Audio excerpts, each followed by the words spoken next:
Welcome to Kenton's videos. Enjoy the video. You start by making the engine safe and accessible.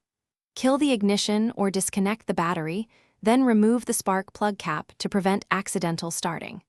Once done, remove the spark plug and inspect the hole for debris. Compressed air or a rag will clear shavings.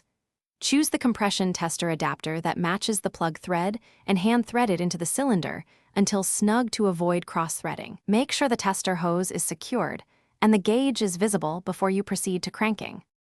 Now you perform the actual test with consistent conditions so readings are comparable.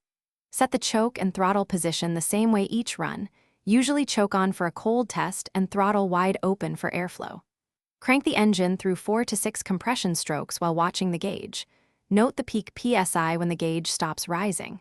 Once done, release and reset the gauge, then repeat the test 2 more times to ensure repeatable results. Record the highest consistent reading for each cylinder. To finish, compare each cylinder's highest PSI to the manufacturer specification and look for roughly 10 to 15% variance between cylinders. If a cylinder reads low, add a teaspoon of oil into the spark plug hole and repeat the test. If compression rises significantly, piston rings or cylinder wear are likely. If not, valves or head gasket issues are suspect. Reinstall the spark plug, reconnect the ignition, and verify the engine starts. If readings are inconsistent, check for leaks around the tester fitting before retrying. Thanks for watching. Consider subscribing if we helped you.